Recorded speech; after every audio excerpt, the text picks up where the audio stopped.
Hi friends, welcome to Sunita kitchens. ఈరోజు మీకు చూపించబోతున్న recipe traditional ములక్కాడ సాంబార్ అండి.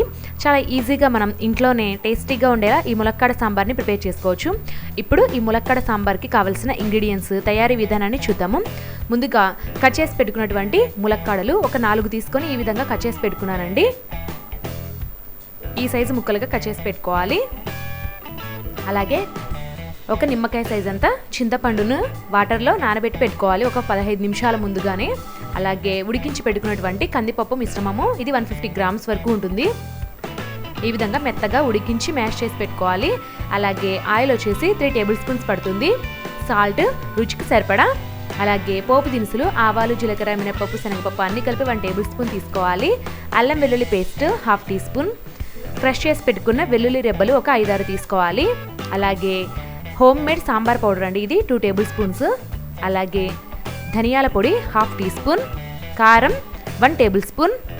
అదేవిధంగా పసుపు 1 టీ స్పూన్ పడుతుంది. సాంబార్ ఎక్కువగా చేస్తున్నాను కాబట్టి ఎక్కువ పడుతుందండి పసుపు. అలాగే ఇంగువ చిటికెడు, ఇది ఆప్షనల్ మాత్రమే.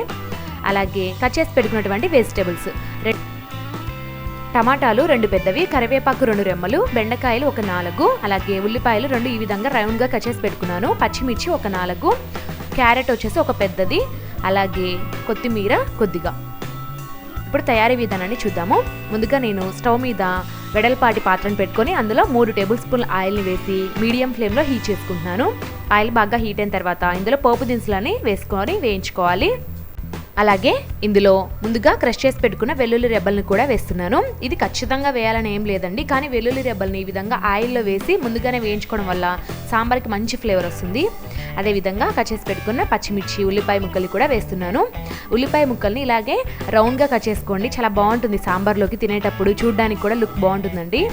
అలాగే బెండకాయ ముక్కలు, క్యారెట్ ముక్కలు, అలాగే కరివేపాకును కూడా వేసి వేయించుకోవాలి. ఈ వెజిటేబుల్స్ అన్నిటినీ కూడా ఒక 2-3 నిమిషాల పాటు మీడియం ఫ్లేమ్లో పెట్టుకొని బాగా వేయించుకోవాలి. ఆయిల్లో బాగా మగ్గాలండి ఈ వెజిటేబుల్స్ అన్నీ కూడాను. మీరు ఇందులో ఇంకా వెజిటేబుల్స్ ఏమైనా కావాలనుకుంటే వేసుకోండి. బంగాళదుంప లేదా వంకాయ ముక్కలు అలానా యాడ్ చేసుకోవచ్చు మీకు ఇష్టమైనవి. 2-3 నిమిషాలు ఈ విధంగా మీడియం ఫ్లేమ్లో ఉడికించుకున్న తర్వాత ఇందులో కట్ చేసి పెట్టుకున్న టమాటా ముక్కల్ని కూడా వేసి బాగా కలుపుకోవాలి. ముందుగానే టమాటాలను యాడ్ చేయకూడదండి, టమాటాలు చాలా త్వరగా ఉడికిపోతాయి కదా, కాబట్టి ముందుగా మిగతా వెజిటేబుల్స్ని యాడ్ చేసి తర్వాత టమాటాలను యాడ్ చేస్తున్నాను. అలాగే ములక్కాడ ముక్కల్ని కూడా యాడ్ చేసుకొని బాగా కలుపుకోవాలి. ఇప్పుడు ఇందులో 1/2 టీ స్పూన్ అల్లం వెల్లుల్లి పేస్ట్ని కూడా వేసి పచ్చివాసన పోయేంత వరకు బాగా ఫ్రై చేసుకోవాలి.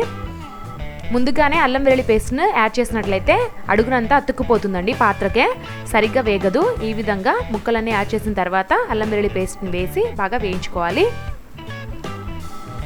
ఈ విధంగా బాగా కలుపుకున్న తర్వాత ఇందులో పసుపు, ఉప్పు, కారం వేసి బాగా మగ్గించుకోవాలి ఈ వెజిటేబుల్స్ అన్నిటినీ కూడాను. సాల్ట్ నేను కొద్దిగా తక్కువ వేస్తున్నానండి. ఇప్పుడు వాటర్ పోసిన తర్వాత సాంబార్లో అప్పుడు చివర్లో వేసుకుంటే కరెక్ట్గా సరిపోతుంది. ఇప్పుడు ఈ ముక్కలు కొద్దిగా పట్టడానికి నేను కొద్దిగా సాల్ట్ని వేస్తున్నాను. అలాగే చిటికెడు ఇంగువను కూడా వేసుకొని బాగా మిక్స్ చేసుకోవాలి. ఇప్పుడు మూత పెట్టేసుకొని ఈ వెజిటేబుల్స్ అన్నిటినీ కూడా 3-4 నిమిషాల పాటు మీడియం ఫ్లేమ్లో బాగా కుక్ చేసుకోవాలి.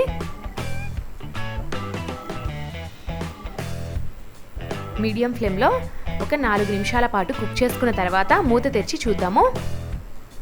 ఈ వెజిటబుల్స్ అన్నీ కూడా ఆయిల్లో బాగా మగ్గిపోయి ఉంటాయండి. టమాటా ముక్కలు ఇవన్నీ కూడా మెత్తగా అయిపోయి ఉంటాయి. చూడండి, ఒకసారి బాగా మిక్స్ చేసుకుందాము. ఇందులో ఇప్పుడు ముందుగా ప్రిపేర్ చేసి పెట్టుకున్నటువంటి చింతపండు రసాన్ని వేసుకుందాము. ఇప్పుడు ఈ చింతపండు రసంలో ఈ వెజిటబుల్స్ అన్నీ కూడా బాగా ఉడకాలి, కాబట్టి మరొక 4-5 నిమిషాల పాటు ఇప్పుడు ఫ్లేమ్ని హై ఫ్లేమ్లోకి మార్చుకొని బాగా కుక్ చేసుకోవాలండి. ఒక 3-4 నిమిషాల పాటు. 5 నిమిషాల తర్వాత మూత తెరిచి చూద్దాము. వెజిటబుల్స్ అన్నీ కూడా చింతపండు రసంలో బాగా ఉడుకుతూ ఉంటాయండి. ఈ ముక్కలకి ఉప్పు, కారం అన్నీ కూడా బాగా పడుతూ ఉంటాయి. ఇందులో ఇప్పుడు ముందుగా ప్రిపేర్ చేసి పెట్టుకున్నటువంటి కందిపప్పు మిశ్రమాన్ని వేసేసుకోవాలి. నేను ముందుగానే ఉడికించి బాగా మ్యాష్ చేసి పెట్టుకున్నాను.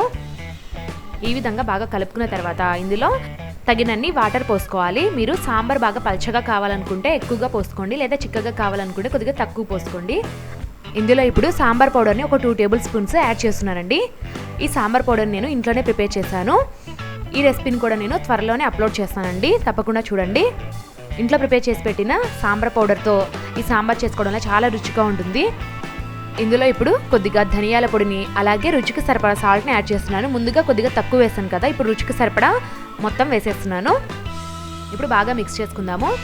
ఇందులోనే ఇప్పుడు కొద్దిగా కొత్తిమీరను కూడా వేసేసుకొని బాగా మిక్స్ చేసుకుందాము. అందరూ చివర్లో యాడ్ చేస్తుంటారు కదా, కానీ కొద్దిగా సాంబార్ ఉడికే ముందుగానే వేస్తే ఈ కొత్తిమీర ఫ్లేవర్ కూడా పడి సాంబార్ మరింత టేస్టీగా ఉంటుందండి. ఇప్పుడు సుమారుగా ఒక 12 నుంచి 15 నిమిషాల పాటు ఫ్లేమ్ని మీడియం ఫ్లేమ్లో పెట్టుకొని బాగా ఉడికించుకోవాలి. ఈ సాంబార్ని మధ్య మధ్యలో కలియబెట్టుకుంటూ బాగా ఉడికించుకోవాలి. సాంబార్ని చూడండి, ఈ విధంగా తెరులుతూ ఉంటుంది సాంబార్ అంతా కూడాను. నేను చిన్న పాత్ర పెట్టానండి, అందువల్లే బాగా పైకి వచ్చింది సాంబారు. మీరు ఇంకొద్దిగా పెద్ద పాత్ర తీసుకోండి, బాగా ఉడికించుకోవచ్చు. ఈ విధంగా ఉండటం వల్ల నేను మూత కూడా పెట్టలేదండి, ఈ విధంగానే నేను ఉడికిస్తూ ఉన్నాను. సుమారుగా ఒక 15 నిమిషాల పాటు బాగా ఉడికించుకున్న తర్వాత ములక్కాడని చెక్ చేసినట్లయితే బాగా ఉడికిపోయింది. సాంబార్ కూడా బాగా మరిగిపోయిందండి. చూడండి, చాలా వరకు ఇంకిపోయింది సాంబారు. ఈ సాంబార్లో మరికొద్దిగా కొత్తిమీర చల్లుకొని స్టవ్ ఆఫ్ చేసేసుకుందాము. టేస్టీగా ఉండే ములక్కాడ సాంబార్ రెడీ అయిపోయిందండి. నేను చూపించిన మెథడ్లో మీరు కూడా ఒకసారి కంపల్సరీగా ట్రై చేసి ఈ ములక్కాడ సాంబార్ ఏ విధంగా వచ్చిందో నాకు కామెంట్స్ రూపంలో తెలియజేయండి. టేస్ట్ అయితే చాలా బాగుందండి. దీన్ని నేను మరొక బౌల్లోకి తీసుకొని సర్వ్ చేసేసుకుంటున్నాము. చూసారు కదా ఫ్రెండ్స్, ట్రెడిషనల్ ములక్కాడ సాంబార్ని ఏ విధంగా ప్రిపేర్ చేసుకున్నామో. ఈ వీడియో కనుక మీకు నచ్చినట్లయితే నా ఛానల్ని సబ్స్క్రైబ్ చేసుకొని ఒక లైక్ చేసి కామెంట్ పెట్టండి. అదేవిధంగా మీ ఫ్రెండ్స్కి, రిలేటివ్స్కి కూడా షేర్ చేయండి. Thanks for watching.